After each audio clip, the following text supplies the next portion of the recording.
Start the recording. Fantastic. So yeah, thank you everyone for your patience. We're going to get started very shortly. We've got some great talks tonight from Dr. Dan Danaher. That'll be our first one. He's the Butterfly Conservation Advisor for the Living Coast in the World Biosphere region. And then later on, we have the fantastic Connie Chapman from Frog Life, which is a national wildlife charity committed to the conservation of amphibians, reptiles, frogs, toads, newts, snakes, lizards, all that fun stuff, and all the habitat that they depend on.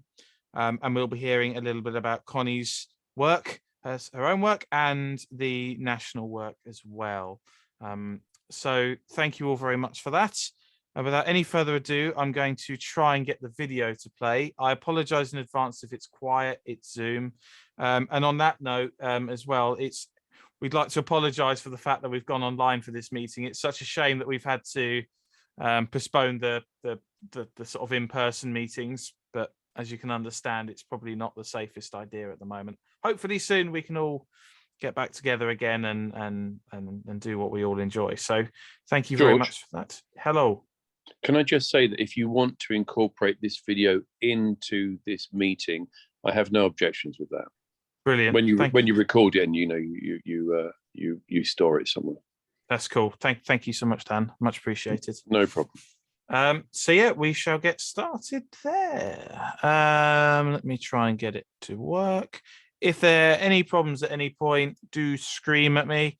If you have any questions throughout, do feel free to pop them in the chat box or raise your hand at the end. And Dan is kind enough to do a little Q&A with us at the end, which is really appreciated. So thank you for that. Hopefully that will now be on your screen. I'm going to shut up and enjoy.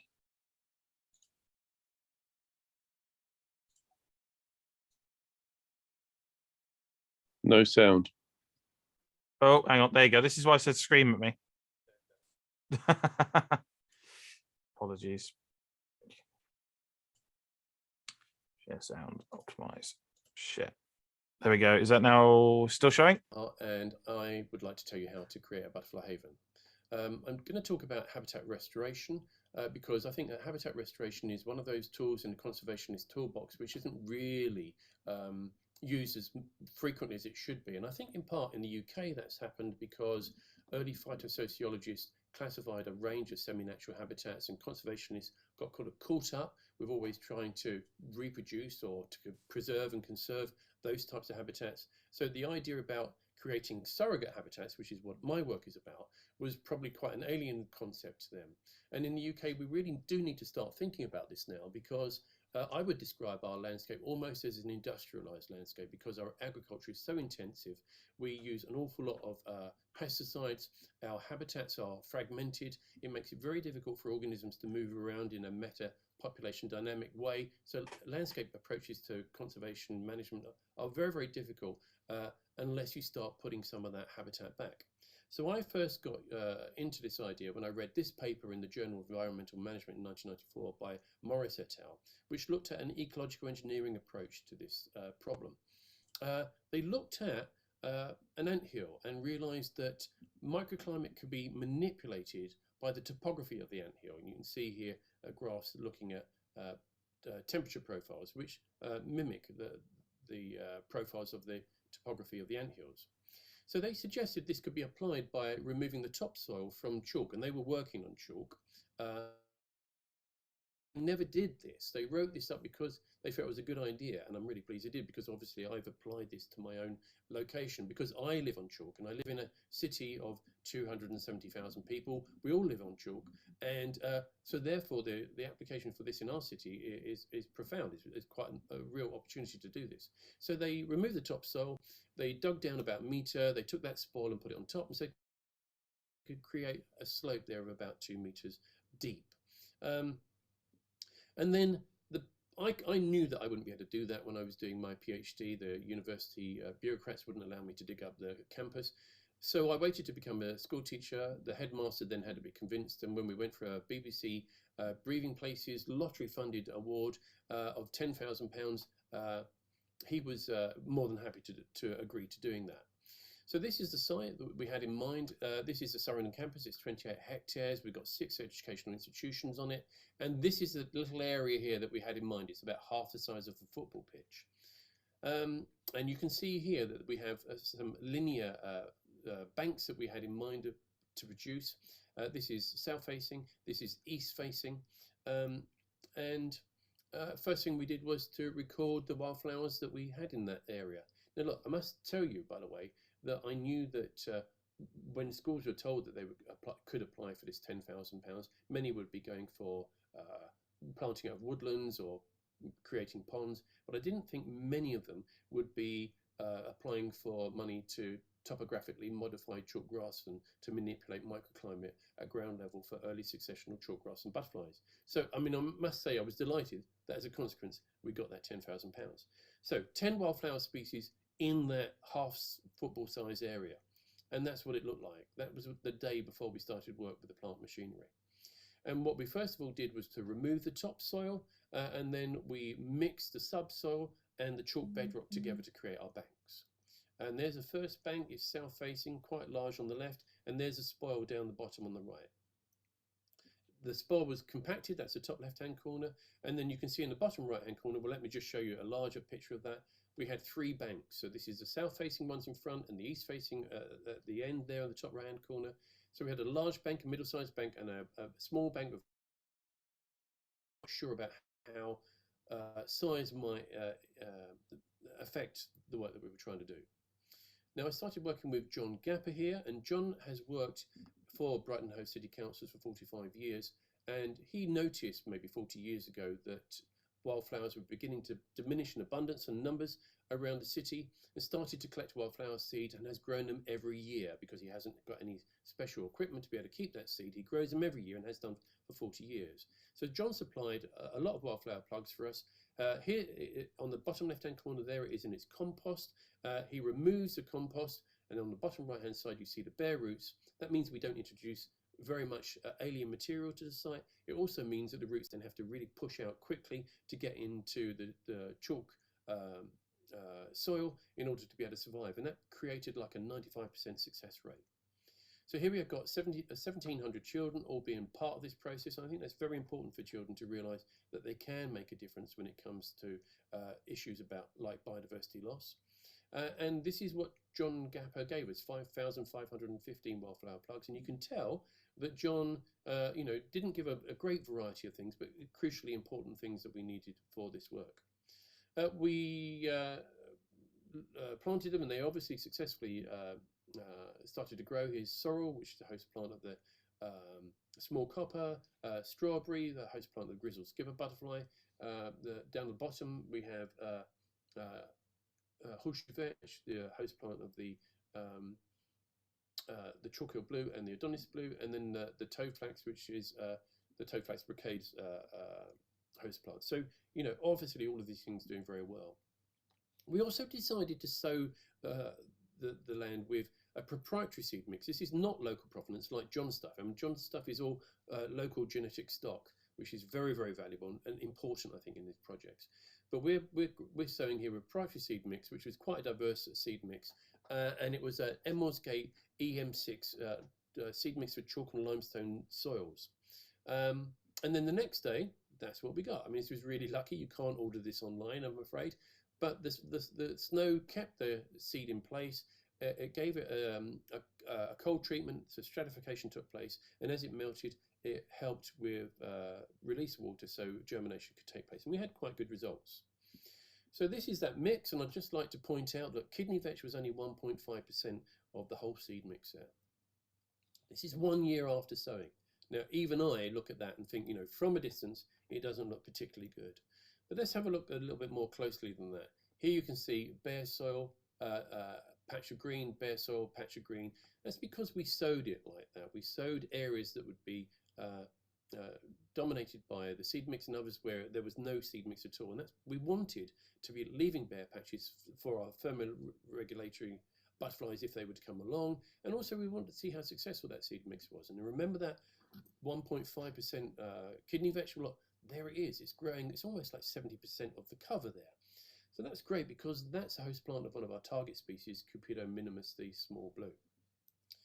Now look, as I said, which salad would you like on your plate? And on the left is what we got in terms of diverse sward from that mix, and on the right is what we started off with in a municipal grassland. I know what I would rather have. It's really clear to me. By September 2008, we were certainly, people could see some of the wildflowers blooming, but don't take my word for it. Have a look at what these professionals told us. Liz Williams, the late Liz Williams, who we ended up naming this butterfly haven afterwards, did a survey for us along with Peter Hodge in 2008.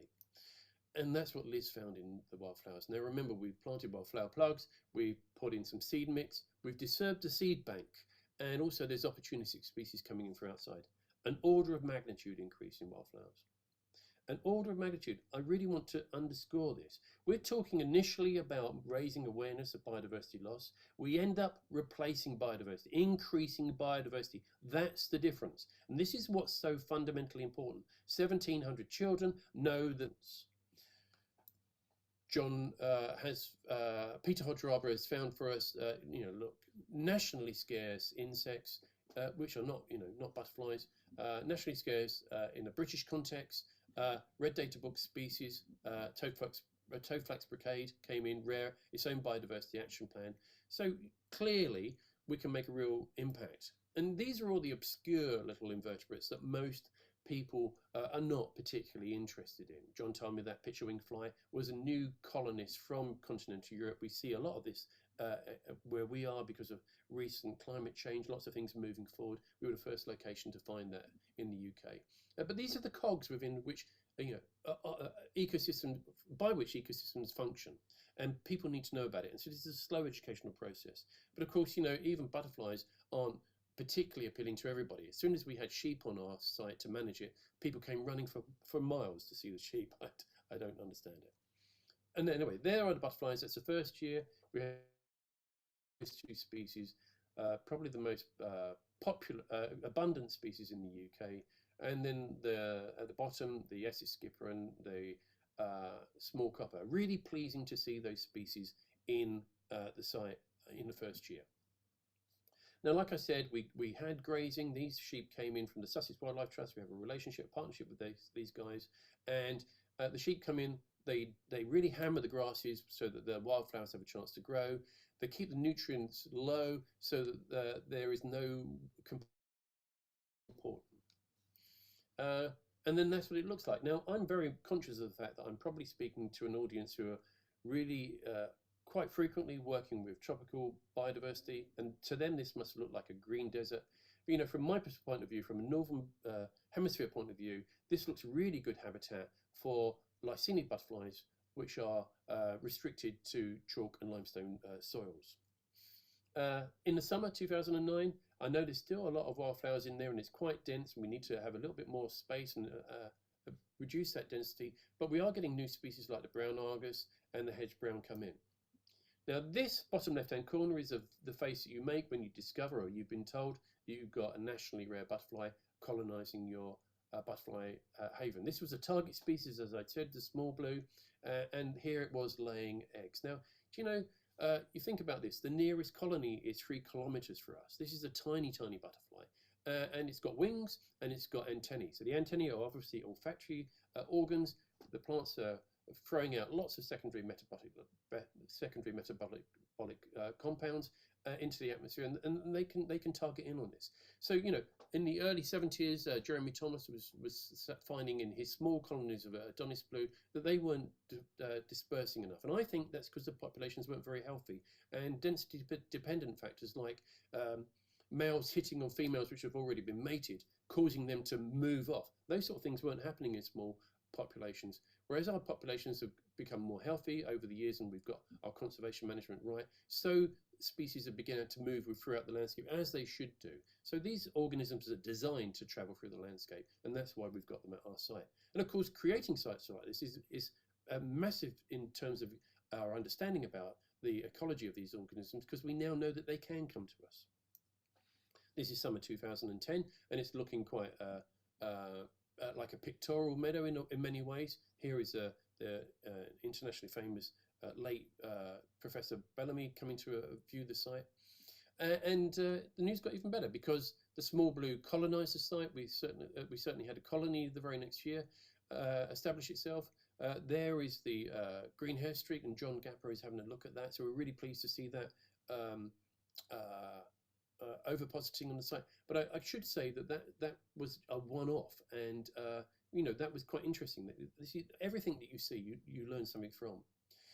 We had singletons of the chalk hill blue come in, but perhaps most profound for me was that the Adonis blue, which was a butterfly that we thought we would lose in the 70s in the UK. We thought that it would go extinct. Here it is coming to us. That very same species that Jeremy Thomas didn't think travelled very far. 3 kilometres away is the nearest site for that as well. And there is a copulation couple on the site. So clearly getting the habitat right, but I would say partially right, is of real benefit. The next step was, introducing other things. And this is yellow rattle, the bottom right-hand corner. It's a wildflower which is parasitic on grasses. It helps reduce their strength and adds to the floral diversity of the site. But I was given permission to go to a national nature reserve. In the UK, we have national nature reserves, probably the best form of biodiversity legislation, because that's where all of our natural heritage has been kept and looked after. It's where I hope that it will all be disseminated from as we begin to do more and more habitat restoration within our country. If you use a sweep net, you don't just get wildflower seed. You get a whole host of invertebrates, including things like mollusks, which would really have a hard time dispersing to new sites. So using this technique, not only can we introduce new wildflowers, but we can also introduce a whole new biota of invertebrates. And therefore, making the diversity of this surrogate habitat even greater. The small blue population, clearly established by 2011, immensely pleasing to see that. And then by this stage, we then get to the 21st species, 21 species. And I include this because this particular individual was sighted 3 weeks earlier than any other butterfly of that species within the UK on our site. Again, another little anecdotal bit of information to show us that climate change was beginning to have an impact at this point. Now, our site was getting quite overwhelmed with some rank grasses, and I thought, well, maybe we should open it up, get back to some chalk, allow some thermoregulation of the butterflies we had. So I got a bulldozer in to do that, and lo and behold, I realised, if you look at that picture on the right-hand side, that in fact far more of our banks was soil than chalk, and I didn't realise that. Obviously the contractors who'd done that work hadn't quite done the work how I'd expected. So this started making me think, because getting the conditions right is really important. Going back to the green hair streak, they were laying eggs, but they never formed a population on that site. And I think it's because the sward was too dense and not enough room for these butterflies to thermoregulate. You must understand that where we are at the north, they're at the very limits of their continental distributions, and they can't go through their life cycles if the temperatures aren't just right. Now, this is an indication as to what could be right. This is a chalk cutting on a highway near to where I live, and it's so steep, the gradient is so steep that soils can't form on it. And butterflies like the Adonis blue, there's a caterpillar of the Adonis blue with its symbiotic relationship with Semantia. It has existed and come in there by chance and has been on that site for a very long time. So this gives us indications about what we should be doing with regards to making our new sites. So thinking about all of this, in conjunction, we'd noticed that on our linear sites, the north and south facing slopes were not nearly as diverse for invertebrates or wildflowers as our east to west facing slopes. So linear was out and curvilinear was in, increasing multiple aspects, increasing microclimatic conditions in terms of their diversity, and also increasing the range of ecological niches. And look, that's pure chalk, no longer any soil in it. So we got the children to plant some wildflower seeds, to put a very few number of wildflower plugs, and look, within 5 years, it doesn't look much difference, but in 5 years, we get this species, the small blue, inhabiting that site.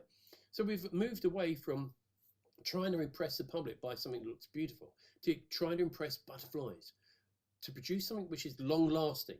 I think this site could probably be a contribution to local nature conservation for up to 25 years. And that's very, very valuable. But it also makes us realise that because we're working with early successional organisms, we need to continuously recreate these habitats throughout and have this age range of different sites so that we have a meta-population dynamics working throughout the landscape.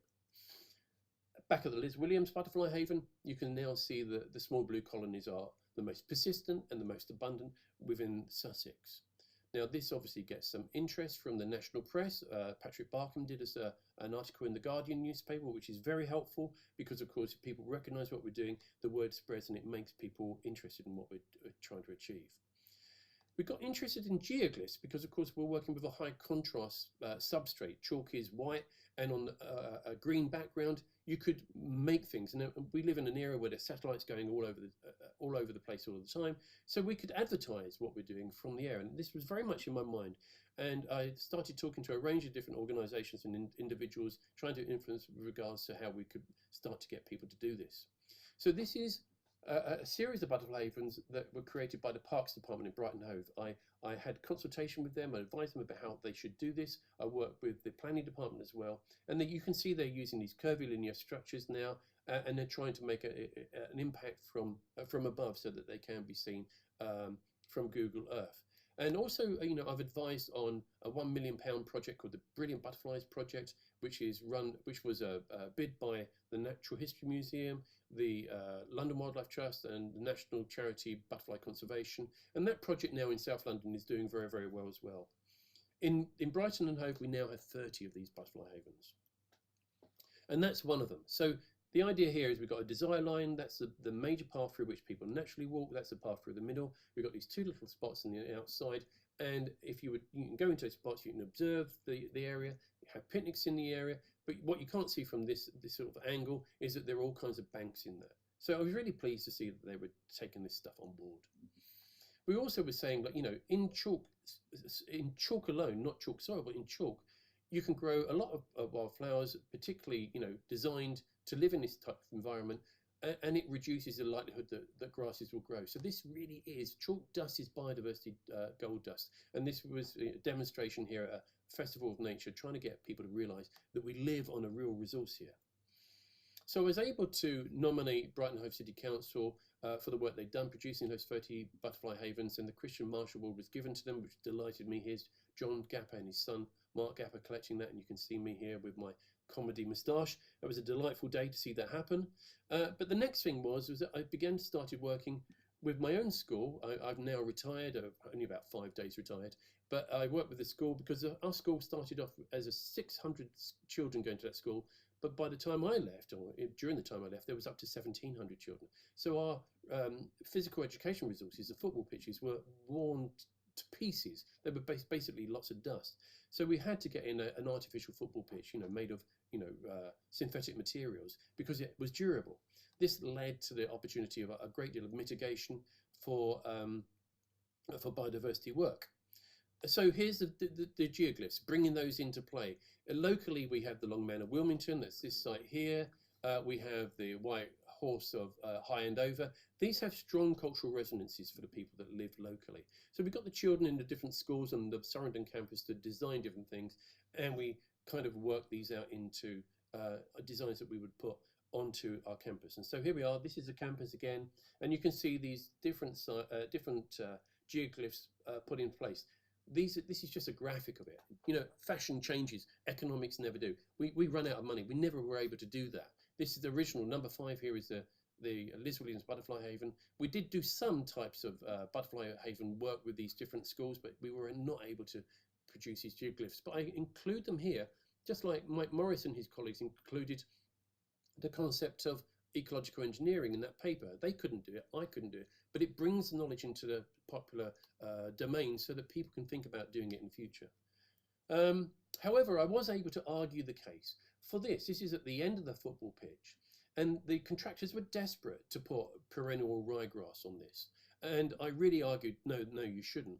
So we got the kids to sow wildflowers that were host plants for the butterflies, and within 18 months of this being planted, we had the Adonis blue and the small blue, both with their own biodiversity action plans, both legally protected on this site. Now, hardly anybody ever goes there, just a few butterfly enthusiasts, but that's not the point. There's loads of land like this where people hardly ever go, but they could make real differences for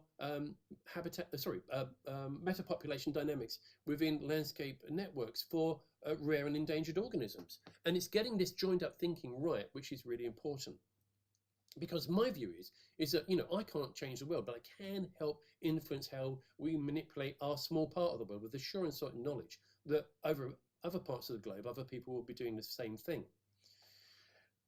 Telling children and enabling them to be participating in things like this is essential, I think, because it allows them to have knowledge that they can make a difference. And in this world where we're forever telling them how gloomy everything is, this gives them the real chance to actually produce a real difference and be a part of that process.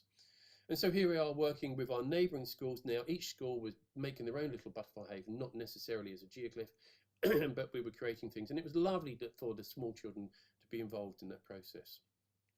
Now, our original Liz Williams Butterfly Haven had the benefit of a real makeover. You can see that it looks very different there. You know, we have parentheses and crosses and all kinds of strange shapes. And I'd love to think what archaeologists might think was going on here maybe 1,000 years in the future, if it still exists. But it was fantastic for us, and we were really trying to apply the knowledge that we'd gained from the work we'd done previously. And, you know, in the first year after that, 2016, obviously a lot of stuff in the seed bank that we'd sown before. But once we started managing it, you can see here, this is the winter, we started cutting it all back. This is really beginning to look good. We're using brush cutters in this case because it allows us to be a lot more surgical than just using sheep. But, you know, I'm really beginning to, my eye is telling me this is looking like good habitat. We also started to work with the Millennium Seed Bank, the Native Seed Hub, which is based at Wakehurst. It's part of Kew, because these guys go around collecting wildflower seed of local provenance, which is always important to us, and they are able to store it in their Millennium Seed Bank, which, you know, they've got millions of seeds from all over the world. But what do you do with it once it's there? How do you use it? We're a great partner for them to be able to demonstrate how that might be possible. So we did a literature search of the nectar and host plant sources of the butterflies we expected to find in our region. And we asked the Millennium Seed Bank to make us a butterfly-specific seed mix, not a seed mix which was to create a particular type of habitat, but a seed mix for supporting invertebrate communities, a surrogate habitat. And this is the mix that we asked them to produce for us. And then something rather neat, I thought, was because we were forever trying to manipulate the height of sward, we simply separated that mix into the tall and the short, and then sowed it next to one another so that some would grow tall, some would grow short, and, you know, the invertebrates can still move in between that, but we were deliberately manipulating, but it was something that wouldn't happen in nature. We're being artificial about this, but seeing what we could do. So we worked with, this is my friend Stuart West. He came down to prepare the ground below. We did that. The media came in, CNN were interested, BBC are always interested in what we're doing. And again, this really helps us with our work, because if the thing about media is if the media are interested, then other people seem to think it's important. And if other people think it's important, then they give you permission to do things. In the past, I've been probably guilty of doing things without permission and then apologizing because it's easier. But this way round, it definitely helps. And there we are. Suddenly, we have the Adonis blueback, we have the chalk-hill blueback. These are not just vagrants coming in. These are now established populations. We're really beginning to get this habitat right. And these are the 29th and 30th species, the dingy skipper and the dark green fritillary.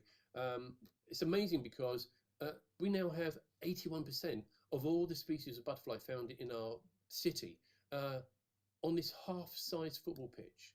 You know, it just goes to show what you can do if you get things right. And that's what it looks like in the summer of 2020. You know, it's looking good. There are patches which are really good for butterflies, and also a whole host of other invertebrates. Now, what can you do?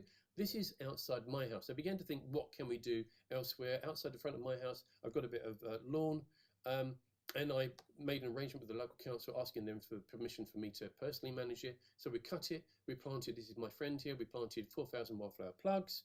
I then mowed a managed margin around the edge.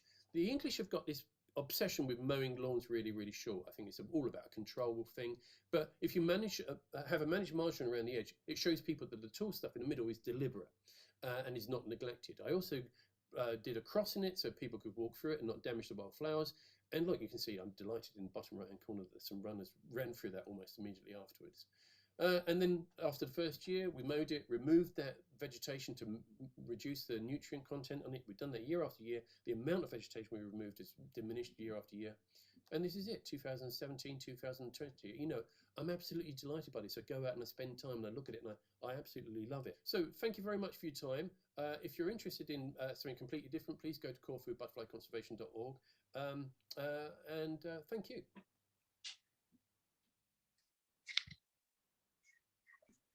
Brilliant. Thank you, Dan. That was fantastic and really interesting. I'll be honest, I've been a little bit creepy and I've gone on Street View and actually found it. And it does look awesome outside the front there. So that's really cool. And it'd be great if more people, more councils especially, would be more welcoming to taking on verges. So if anyone has any questions, please feel free to raise your hand. Leslie's asked one that sort of links to what I've just said there, actually. Was it hard to convince Brighton Hove City Council to agree to the habitats? East Sussex County Council weren't keen to agree locally. They weren't keen to agree locally. Sorry, George, can you hear me? Yeah, I can hear. Hi, Dan. Thanks for that talk. That was really interesting. So I think you visited Riverside Park during the summer with some of our Wilder Gardens champions.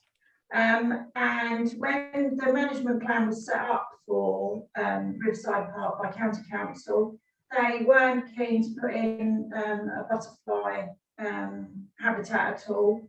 Because I've been watching what you've been doing over at Brighton, and yeah, they weren't keen to put in a chalk mound at all.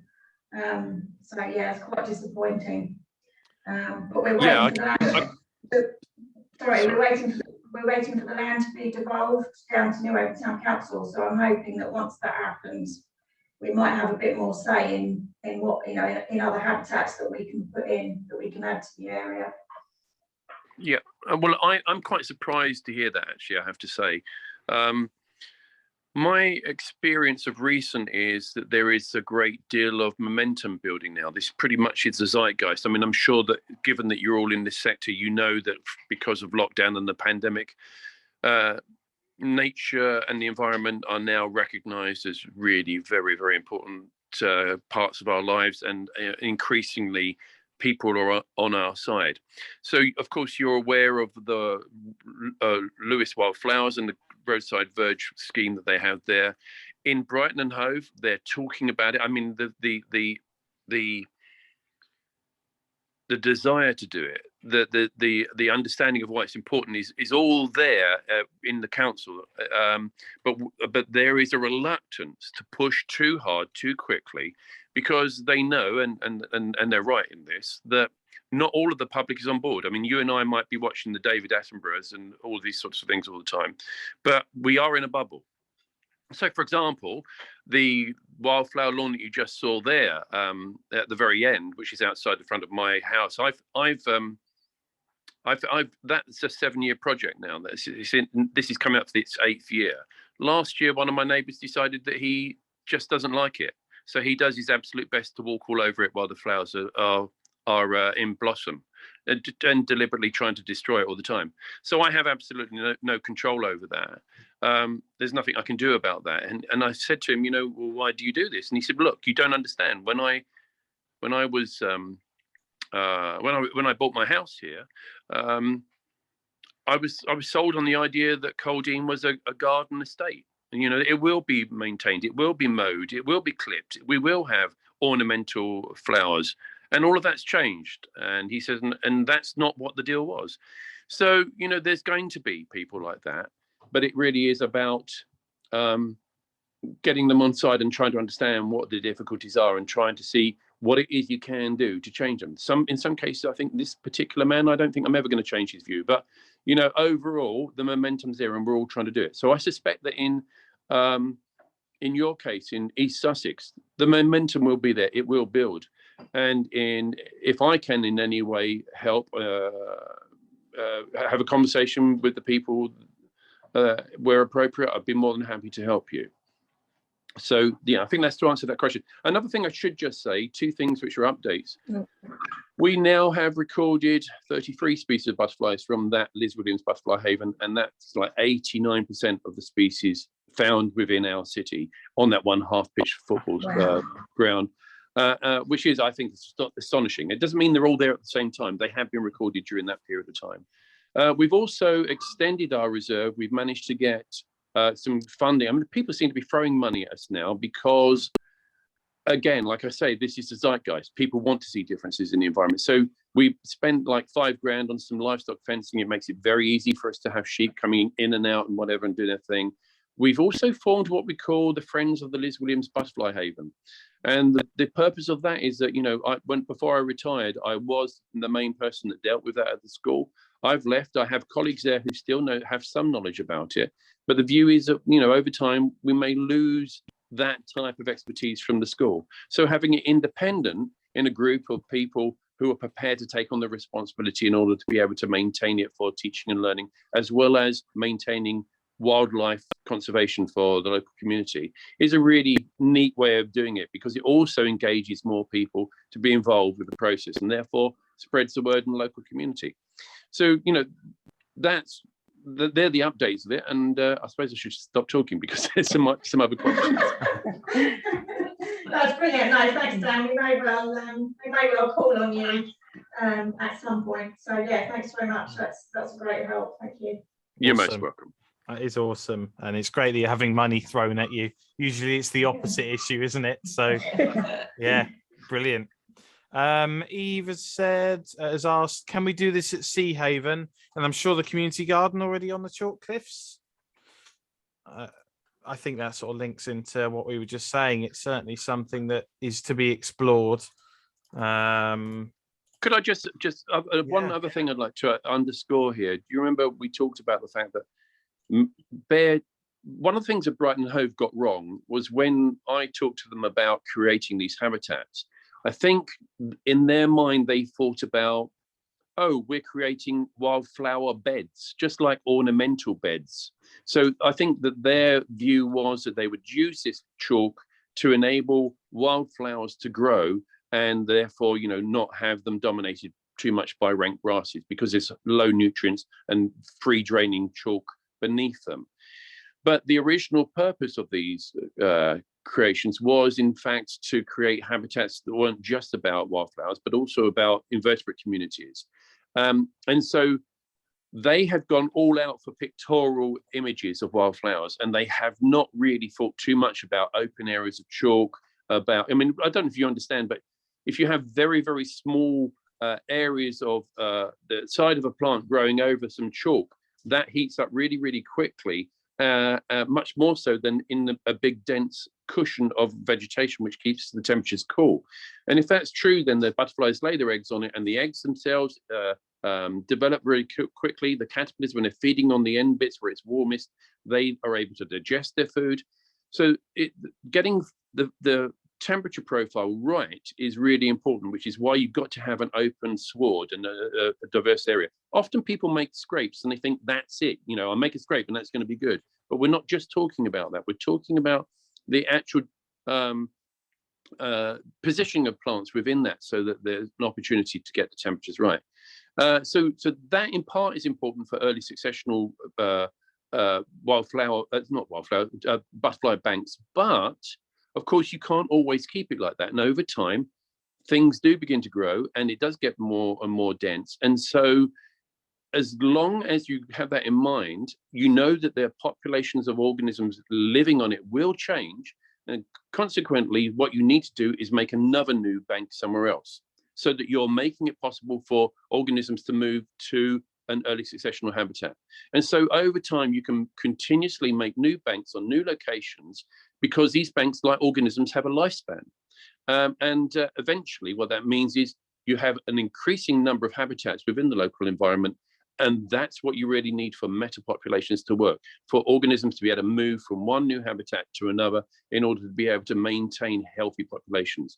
And that's really crucial. We need to put habitat back. And I think, for example, you think about the Adonis blue, and forever people have been trying to keep it on semi-natural habitats, so semi-natural grasslands, which are really, really sort of tight swards and whatever. But no, they really need to have really disturbed chalk ground. That's why we've got them so quickly. And having them come to our site within 18 months demonstrates that that's exactly what they're designed to do. So it really is important. The message going out, Seaford Head, wherever it was you want to do, keep making as many of these habitats if you want to see more wildlife. That's brilliant. Yeah. I think that goes for everything, doesn't it? Make more and it will all come. And especially when it comes to pollinators, it's really key that we do all we can to help them out. Does that answer your question, Eve? Hi, yes, yeah, it does. It's just, you know, I really liked what they did with the getting the schools involved on making the geoglyphs, because obviously that's more that's creating more of the right habitat rather than it being sold as the wildflower bed. Yeah. And you've got the whole sort of project with that, I guess. And it, yeah, just and it's right on top of the cliffs. It seems like a good location. Sort of yeah. I guess it's about approaching the school. How would you go about doing that?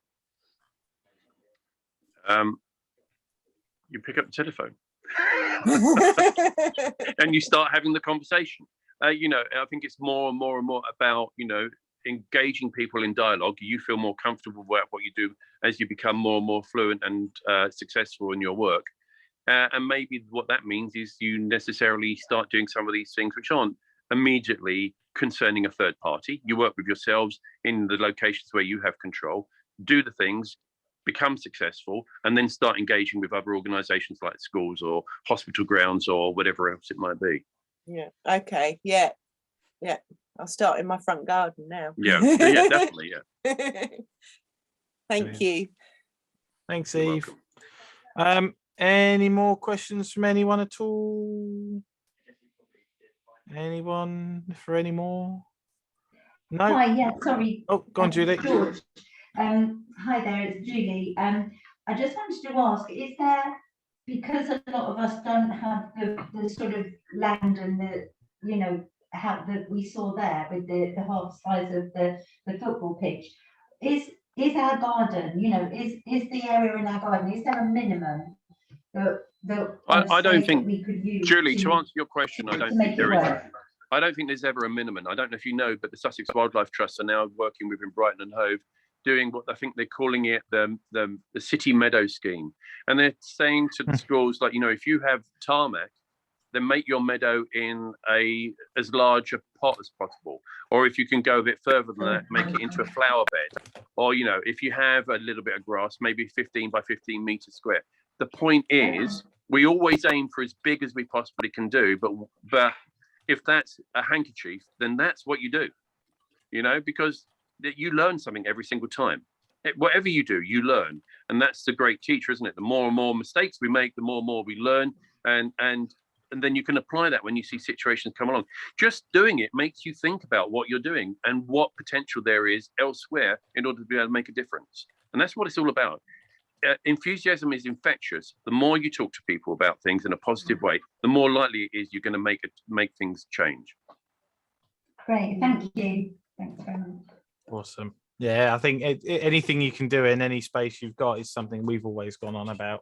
And I think it's great. Even like window boxes and things like that. It will attract a bee or a butterfly, and you're helping it for the day. That's not to say, actually, George, that the bigger the project can be, the more exciting it can be, the more potential you've got. I mean, you know, people are scared to think big, and we do need to think big. I mean, there's so much land, like that little bit of land at the end of our football pitch. I mean, that if we hadn't argued the case, that would have been lost, and now it's really doing well. Brilliant. Cool. Anyone else? No.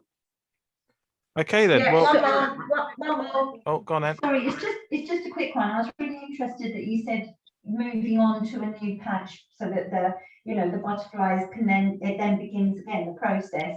Is there what is that length of time years wise that to provide that, or should it happen say every 2 years, or you know what is that? Yeah. Well, you know, that's a really good question. Often I, you know, get lots of different questions. I've never had that one before, but I think, you know, almost you've answered given a good answer. I mean, my view is the more and more of these types of habitats you make, the better off wildlife is, and as a consequence, we're all better off.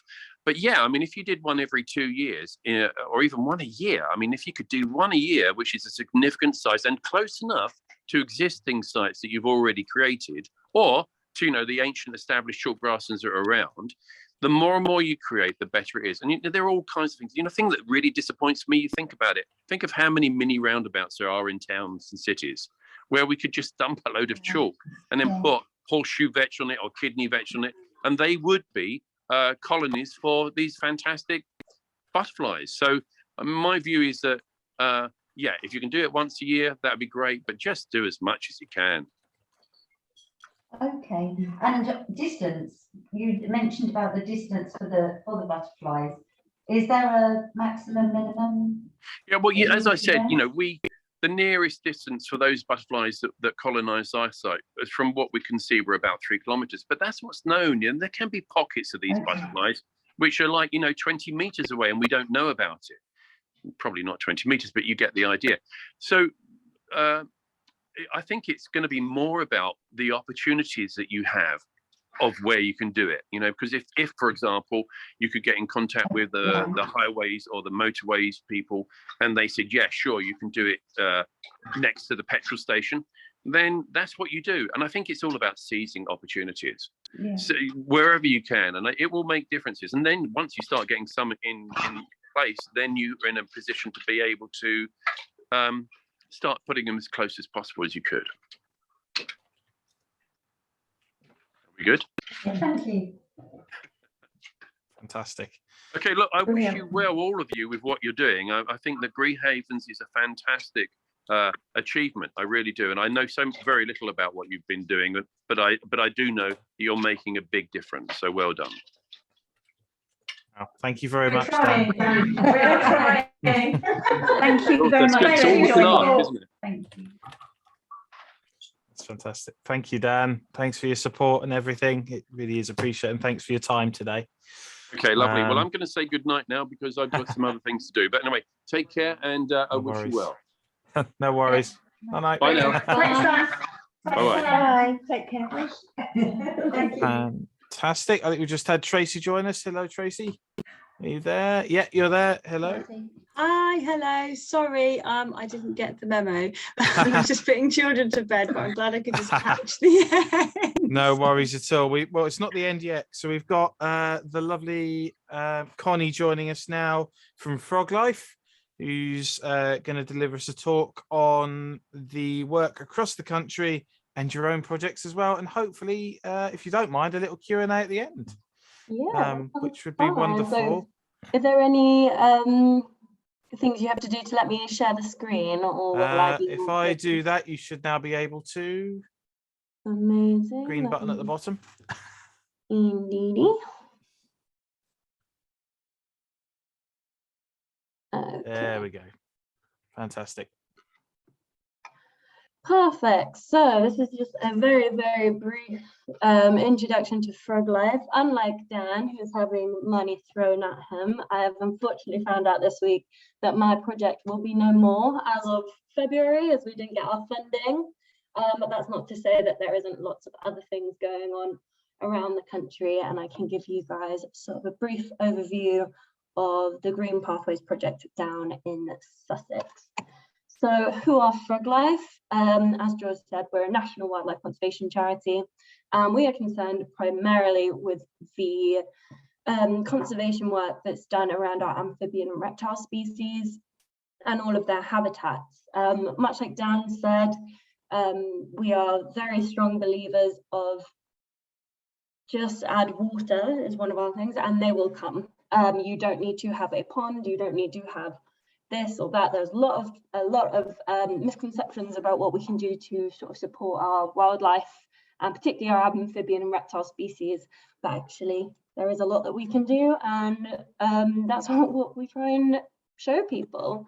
So our vision is a world in which reptiles and amphibian populations are flourishing and a part of healthy ecosystems. I think a lot of people forget that amphibians and reptiles play a huge part of the UK's wildlife. I'm going to talk a little bit more about them specifically in the next couple of slides. But I'm sure everyone within this call has a fond memory of a frog or a toad and may have stumbled by accident across a snake maybe once or twice in their life. We also are home to many an endangered species now. So we just hope that our work goes towards ensuring that the UK pays a little bit more attention to the rarer side of life. And we hope that all of the practical differences that we can help make, whether that's habitat features, supporting local communities and working directly with people, can go towards a much wider and broader appreciation for habitats and wildlife conservation in the whole. We also are in a very, very wonderful position in which we have a lot of research going on, and we work with a lot of academics who are pushing global the global research efforts of amphibian conservation and amphibian research. So that's another major part of what we do. So we have 13 species of reptile and amphibian here in the UK, and we also have 6 non-native species that have been accidentally introduced through the pet trade. I've not included them in this slide. If you know any of these, I'll be very, very impressed. It's not a test though, I'm just going to name a couple. So in the top left, we've got the most vulnerable of them all, the great crested newts, and its many, many licensing and development halting ways. In the top right, we have the common toad, my favorite, I would say, even though I don't work directly with them, I absolutely adore them.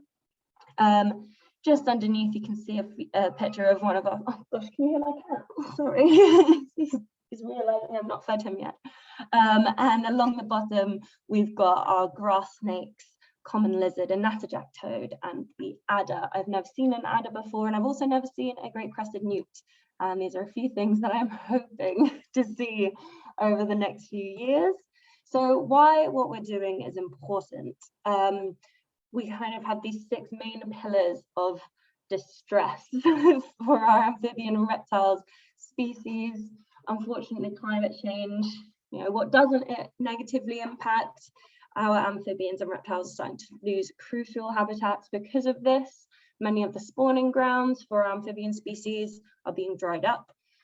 They are what we call fidelic species, so they return to their natal ponds.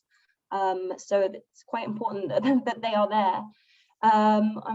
Unfortunately, there are many diseases now that are really starting to make a real difference and a huge decline to their numbers.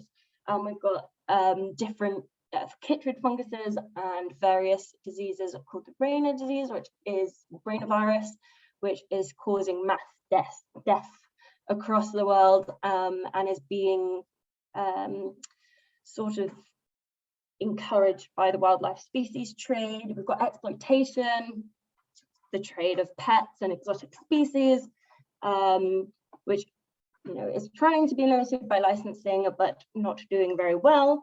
Persecution, in which many species are considered pests. A lot of people consider, particularly snakes, they're very worried about snakes. Even considering frogs and toads something that they should get off their allotments, when actually they are best friend when it comes to having an allotment, because they're going to eat all of the slugs and snails for you. Pollution, a major problem for these animals and their water sources. For example, this little frog in the main screen sitting in that little pool of water. Frogs and toads can get oxygen through their skin, so they are constantly absorbing the oxygen and surrounding sort of bacteria that's in that water. If you pump chemicals into that, they are not going to like it very much. And overall habitat loss, where we keep, unfortunately, removing ponds. I believe we've lost 68% of the UK's ponds because of habitat loss in the UK. So yeah, they're not having the greatest time, unfortunately. So Frog Life's work, we aim to try and eradicate some of these issues or minimize some of these issues through our core support and our values and our culture all together as one. I'm going to just show you how Frog Life work for these three main pillars, where we're transforming lives, transforming research, and transforming landscapes. So an upcoming project, although that mine is sadly coming to an end, this is something that maybe you guys might want to get involved with. Feel free to email me afterwards, I'll send you all the information. But our Discovering Dew Ponds project is working across the South Downs National Park. And what we're hoping to do is improve the habitats for our amphibian and reptile species and in the surrounding areas, and hopefully working towards more wildlife corridors and provide opportunities for people throughout Sussex, particularly focusing on those who would be considered socioeconomically deprived or disadvantaged, and get them involved with our nature conservation. We here at Frog Life are very, very high up in the belief system that nature therapy can do wonders for everyone, and that there are limited routes into nature conservation, which is something that is impacting all of us. So that's part of the project. How you guys can get involved, or if you would like to be involved, is linking up with existing groups such as yourselves and key contacts, and coming together to provide a space for workshops or attend workshops, do volunteering or host something for us. This is all going to be up and coming. It's not my project, but I thought I would put it in because it's definitely something that you guys can easily get involved with. So as I said, we're looking for places to either host workshops or become part of these huge wildlife corridors that lead into the South Downs National Park. We are hopefully going to provide multiple volunteer opportunities when we're rebuilding dew ponds, and looking for everyone and anyone who would like to be involved to become a wildlife guardian, because it's all our responsibility. So going back to our three main pillars, our first pillar is transforming landscapes. So between 2012 and 2020, we're still putting together 2021's stats. We've improved 2,293 sites across the UK for reptiles and amphibians, and a wide range of other wildlife, covering 2,032 hectares. This can be from specific wildlife features, such as ponds, such as NOMO areas, hibernaculums, bug hotels, you name it. And because we work all throughout the UK, the 2,032 hectares can be anywhere from national parks, school grounds, local homes, community allotments, and building lots of wildlife tunnels, which I'll go on to talk about. Our projects that focus on transforming landscapes are the fact that we run multiple nature reserves kind of in the Midlands and around Peterborough, which is where our main office is. We have the two toad projects, Yorkshire and London. They focus obviously on toads, but they stand for Tales of Amphibian Discovery. So also try and encourage, particularly in London, urban areas to just consider how wildlife are still using more built up parts of the country, and how, as Dan said, doesn't matter if you have just a tub that you let fill up with rainwater. That's how I got my first pond, and I had 5 frogs for, I don't know, years, just a tub in the garden, and they were just filled up with rainwater. So we try and encourage lots of young people to do the same.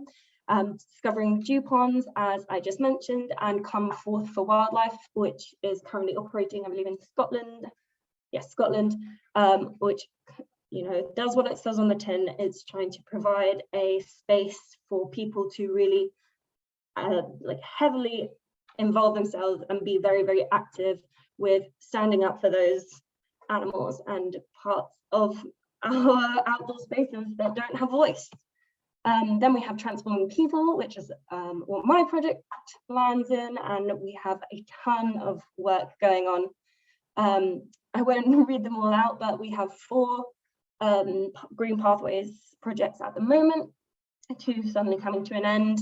We've got a new Discovering Reptiles project, which is currently working in Glasgow, and that's in development at the moment, trying to get more focused work on reptiles, because we do a lot with the amphibians, but not as much on reptiles as we'd like. And then we've got Leapfrog Schools and Prisons, which works with detention centres and young people who are in the prison system, and basically gets them outside, just making the outdoor space a little bit nicer for people and wildlife, which is wonderful. And then we have our research base. So this is all of the work that Frog Life tries to do throughout the country that's based directly on research. So for example, a few of these things, toads on roads and the mitigation tunnels, I'll go and show you in a few pictures, which is making sure that toads, as they can walk up to 5 kilometers away from their pond that they then need to return to lay their toad spawn, it's just making sure that those corridors, as we could say, are as toad friendly as possible, because toads have a mighty task of getting back, and they get squashed quite a lot of the time. We're also currently working with a number of universities about the benefits of nature therapy. The Peterborough Green Pathways project, which has been running for 12 years, has been supplying a local university up that way with continuous quizzes and questionnaires, and sort of being able to see the benefits of students going throughout their life, and that's currently in development, and it's great. These are some of the wildlife tunnels. So we set up a lot of cameras, wildlife cameras in them as well. We have a great virtual reality activity where you act as though you are going through the tunnel, and you get to see all of the other newts and toads and hedgehogs using it at the same time as you. It's a very, very neat one that we do around London. A lot of the kids are very interested in it, but these are super cheap to put in, and they do a lot of good when toads and newts are trying to cross something, for example, a road, or if they reach a barrier like a wall, they're not going to try and get over it. They just keep going to the side. So they'll just go alongside it until they can find a way in. So these prove to be really, really successful, because toads will eventually find their way to them. So yeah, those are great.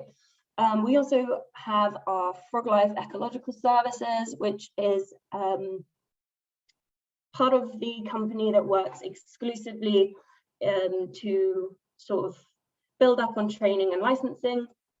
So mostly do this with amphibians, but not exclusively, because we also have reptile training days and surveying licenses. But a lot of the work we do focuses on great crested newts licensing, just because of all of the legal implications that surround great crested newts. If you aren't aware, because they are so endangered and so vulnerable, if you find any evidence of a great crested newt on a site you wish to build on, you are not allowed, it's against the law, to disturb the presence of great crested newts. So it's always useful to have people on site who can help work with great crested newts, locate them, and then ensure that the law is being followed, essentially. So now I've kind of blabbed my way through the whole of Frog Life.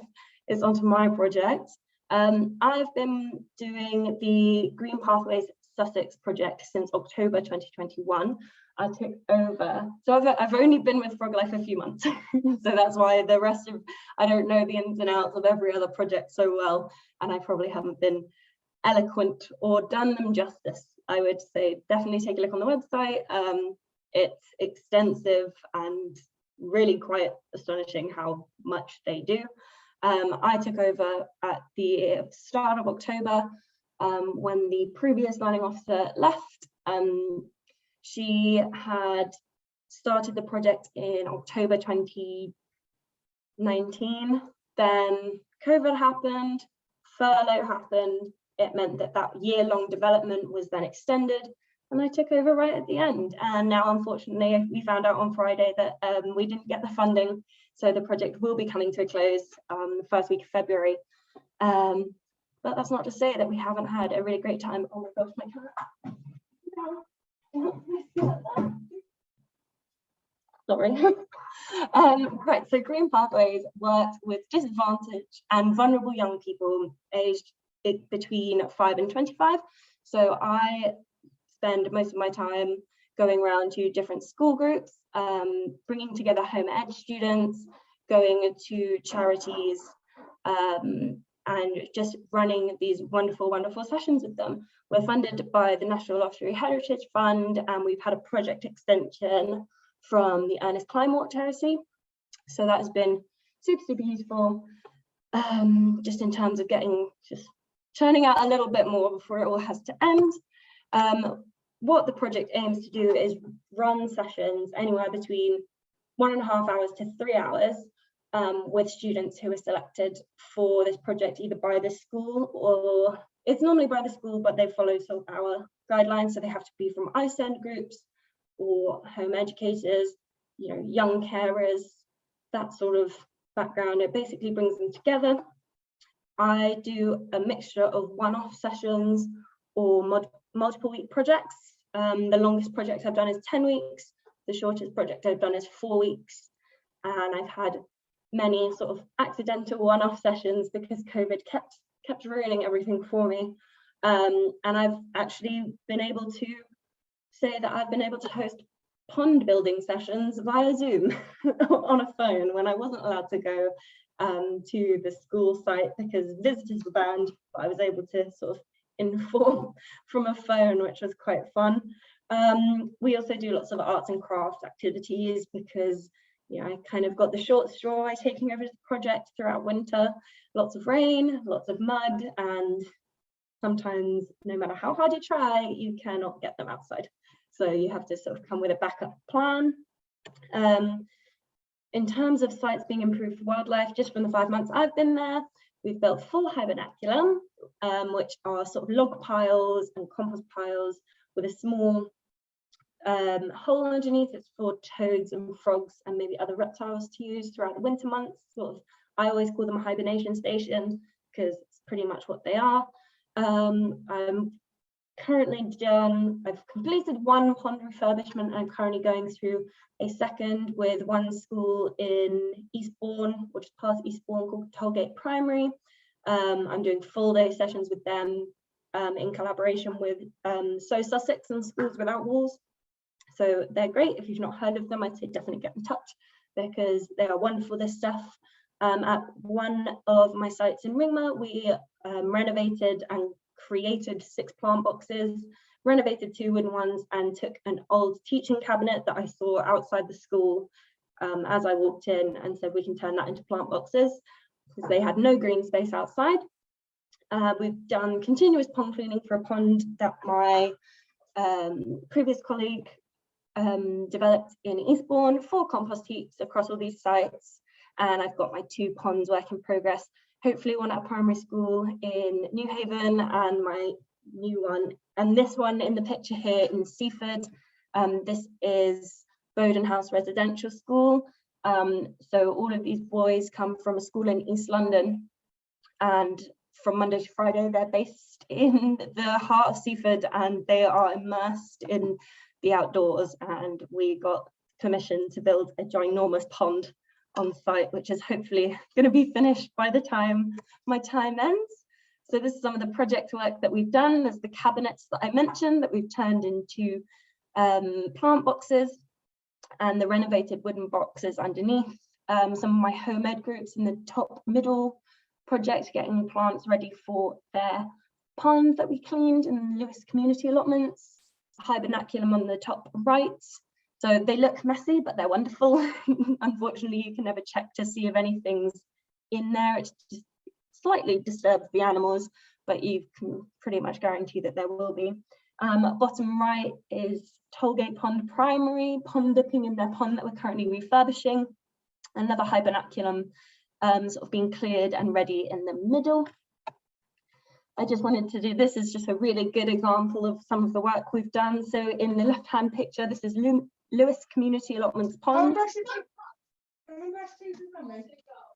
Oh.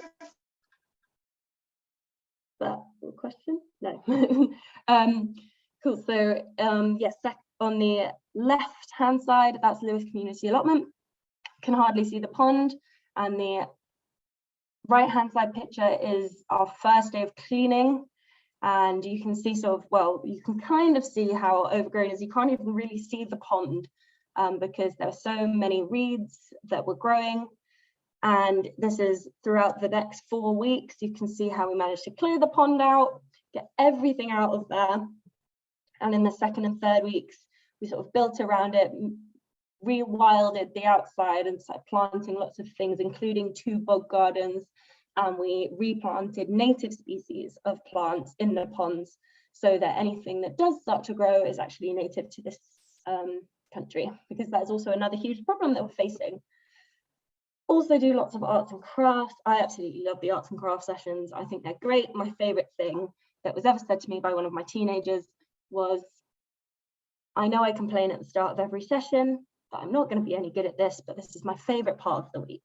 And yeah, that's what we like. 15-year-old boys, they never expect that they're going to draw a newt on a mug, and then they absolutely love it. So that's always been a great thing of mine. We've done lots of field guides. I science background, so I've done a lot of nature field guides in my time throughout my studies, so I wanted to teach that to lots of other students. We did pumpkin bird feeders, we repurposed jam jars into small planters, we did newt mugs based on the very infamous scene in Matilda where Mr. Trunchbull drinks from her water glass with a newt in. We've done blind painting sessions. What does a healthy pond ecosystem mean to you? And we've done frog needle felting, which is a new hobby of mine. I absolutely love it. These are some of the felted frogs that we made, and I think they're amazing. A lot of the time, I try to tell my students, don't look at reference images, look at your mind's eye. And this is what happened when you sort of tell 15 teenagers to design a frog. I think it's brilliant. It's just some more of the activities that we've done. So the succulent planters there, the middle picture is one of my favorite pictures ever to exist. I have it as my phone screensaver now. One of my teenagers' interpretations of a frog, some collaging up in the top corner, and the newt mugs in the bottom right. In terms of project stats, I just scaled our server back to try and find some statistics from the development year, but there weren't as many because it was development year, so they weren't delivering active sessions all the time. It was mostly consultation. So I'm going to give you all the stats since I've been here. So in terms of the number of students and young people that I have interacted with since October, I actually didn't start running. So I think I ran 1 session in October because I had sort of 3 weeks of training, and then I officially started running sessions on the 1st of November. So since then, I have interacted with 202 students, and if you include the staff members, 254 people altogether. And the total number of sessions, so that's 1.5 to 3 hour sessions, is hopefully 56. I have, what, 3 weeks left? I've got 3 weeks left to try and fit in as much as possible. I'm hoping I can get over the 300 mark. I just think that would be a lot of fun. And this little picture is the second week we cleared. So after we cleared the Lewis Community Allotment pond and we got it a little bit tidier, we found a frog. It was using the pond. So yeah, add water, make it a little bit more zhuzhed up, and the animals will come. And this is speaking in November. They shouldn't even really be out in November. So it clearly needed it. This is obviously the real aim of what we do. We run these pre and post project questionnaires. And this was my most recent project update back in December, mid-December. So 83% of attendees said they've increased their social skills and ability to work within a team.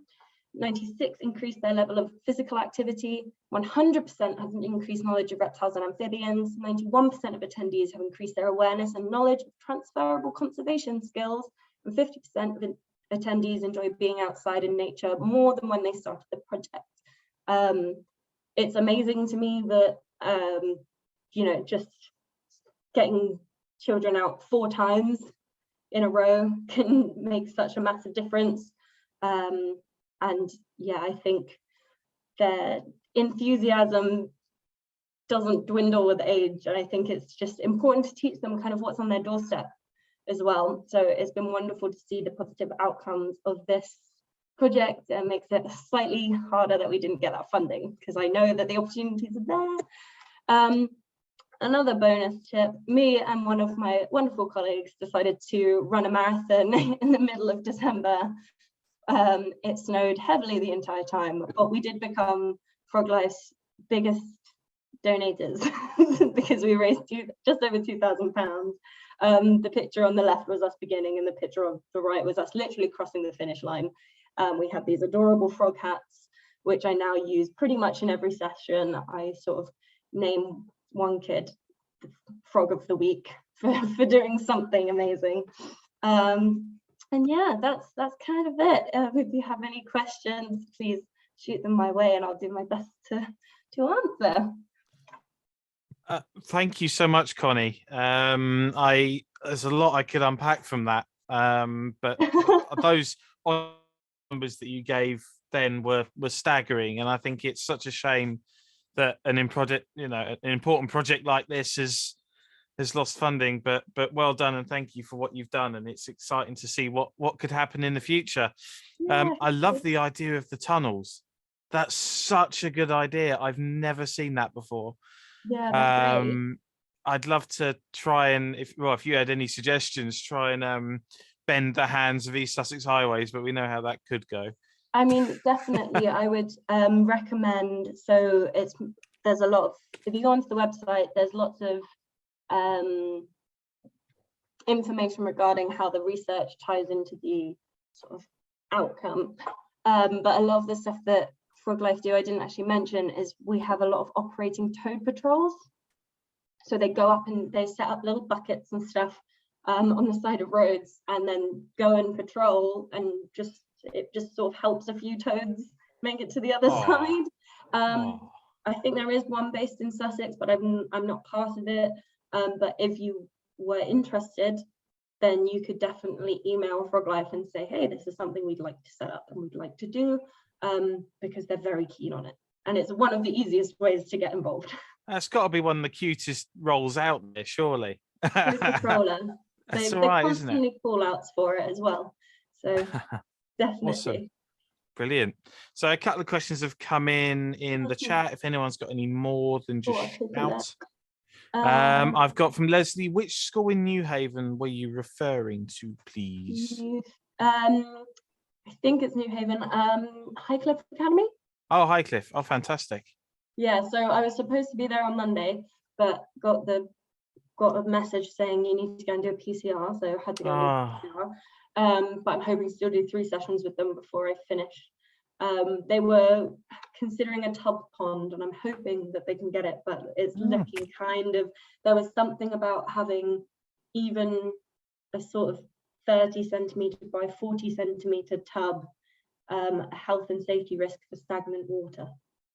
So that was a worry. Okay. Awesome though. So Julie has asked, do breeding grounds on a full moon, and is this because there's more light? So frogs and toads are spawning in springtime. The rest of, they're kind of only really in that spawning season for about 6 weeks in the spring. The rest of the time they are away from the ponds, really. In terms of using the moon, they think it just helps guide them. So there's a lot of work throughout just ecology in general and behavioral ecology. I used to work with turtles, and they use the moon to orientate themselves, and the light does a million different things. So they started looking at it in sort of this internal mapping that maybe toads use to help direct them. But it can be more light, definitely. So there are sort of implications that maybe natural light and light pollution are impacting them. But this is like brand new. There's limited out there, but there's more coming out. I mean, even in the time that I've been with Frog Life, they thought that toads only went 3 kilometers away, and then somebody tagged one and it was 5 kilometers away from a pond. So the pond where they knew it came from. So there's lots happening. I always love the idea of things that are taken as sort of a standard, well, not a standard, I don't really know how to say it, but something as a toad, which everyone sort of knows something about, but the fact that we don't know everything about, and the fact that so what we fun. know is changing, and fascinating. I don't quite know how to articulate that. Julie's also asked, do frogs hibernate away from a pond? I think I read that they can be dormant in water during the winter. Yeah, so a lot of the time ponds, they are stagnant water sources, so they can get quite cold. Frogs and toads are known to spend a little bit of time sort of just resting on the bottom, usually in a bit deeper water, because it is a bit warmer and less likely to be disturbed. But they normally end up sort of getting away from water sources because it starts to get a bit claggy, it starts to get a bit deprived of food sources. So they usually spend a little bit of time away. That's why we build a hibernacula, which is sort of just nice, warm, cozy, protected from predators. You know, they have a lot of problems with cats and foxes, even snakes and various other things around. So building a hibernacula and sort of even just log piles, I know that I spend far too many days, even in my garden in London, turning over logs just to try and find a toad, and they're normally there. So they do spend most of the time away. They're normally just sort of in the ponds to have a cool off in the summer, because they obviously need to stay nice and dry. Toads have that warty skin to sort of keep a layer of film over them a bit longer, because they can't travel as fast. Which is, yeah, sometimes they tend to stay longer in the ponds over the winter time. It varies. Wow. Really interesting. I think Tracy's certainly the first bit I could agree with. Hi Connie, that was fantastic. I'm an ecologist. If you're local, you're more than welcome to come on Great Crested Newt surveys with me to see them. Can I come too? I've got 3 weeks left in Brighton, so absolutely would love to. I saw some hands up from Leslie, Pam, and Julie then to join in. That's awesome. Yeah, Can I come too? Right, Greenhavens Newt walk. There we go. Sorted. More the merrier. It's pretty. Sometimes it's a bit unnerving being out in the dark by yourself. So. Oh my gosh, I would absolutely love to. You'd be most welcome. Most welcome. I love the idea of lurking around in the dark to find something quite primitive. It sounds great. East side, yeah, that's a good call. Be interesting. I think we have some in Preston Park.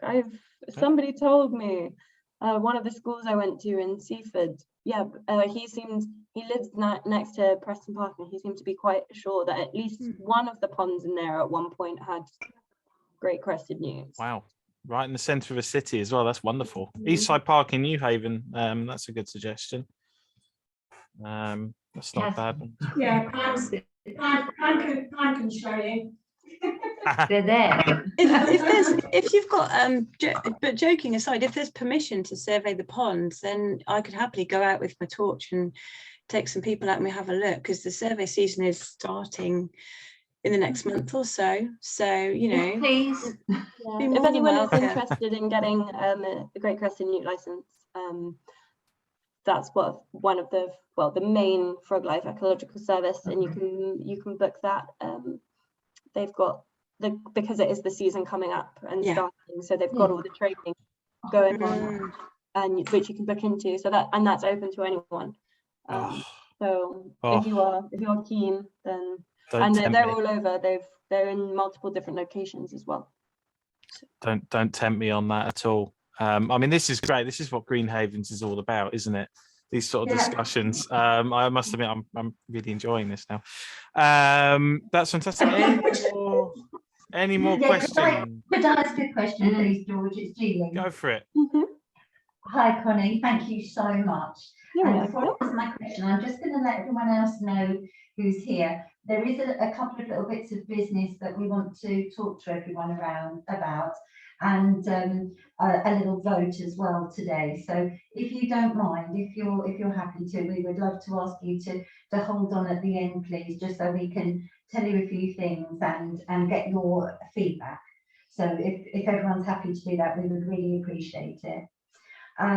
So my question, Connie, is my background is I work for a doctor's surgery and with dementia and frailty patients. And social prescribing, I think, is major. And I noticed that you mentioned it there in one of your slides. And I think social prescribing is, I'm sure everyone is aware, but it's to do with prescribing something for someone that isn't medication. So we don't deal with medication, that's the GP side of things and professional side of things. But certainly social prescribing is everything else that we can signpost to and provide.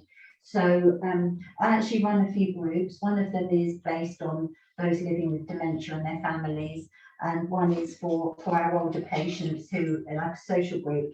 I just wondered if you had a little while at any point in time to come and have a chat with them and share your knowledge and with our groups. I wondered if you'd be up for Yeah, that.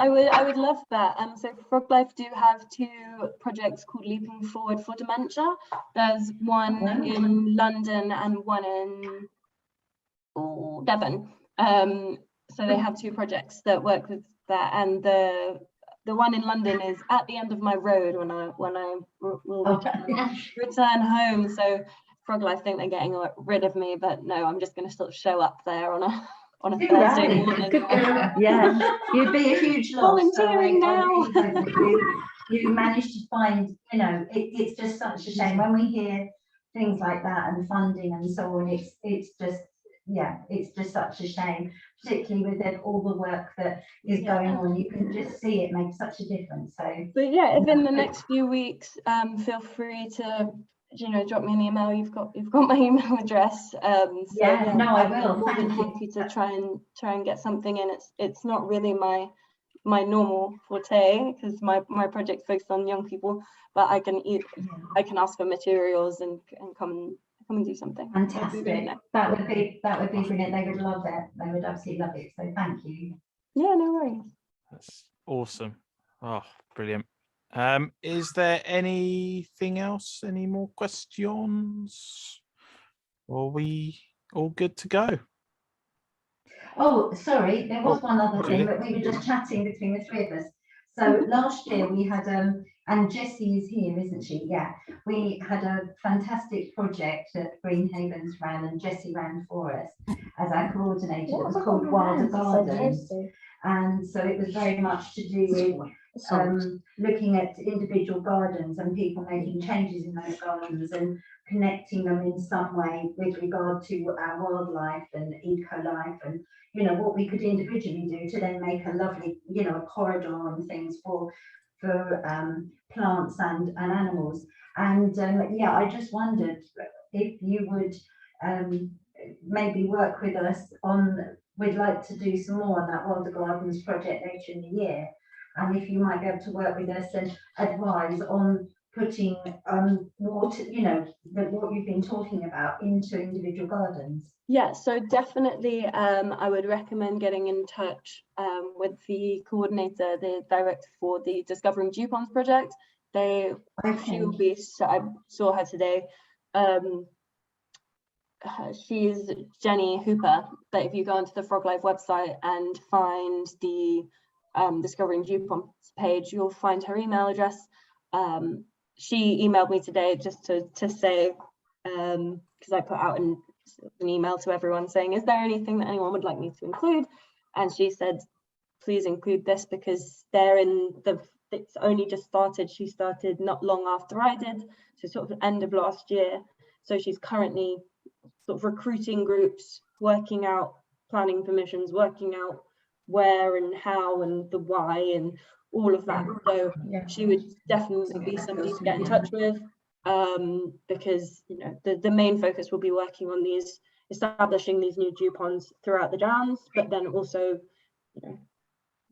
the transforming lives, transforming research, all of that kind of stuff, and just collaborations. I would also recommend getting in touch with Sussex and the Schools Without Walls.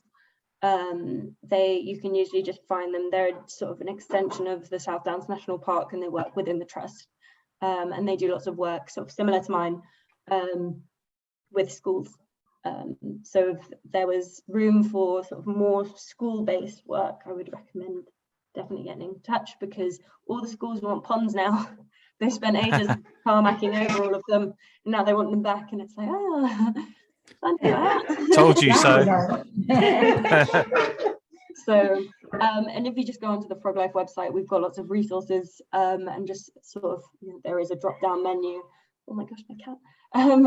Drop-down menu of what you can do, and it's got PDFs of how to build a pond, how to build a hybernaculum, how to build a, you know, a log pile, just all that kind of stuff.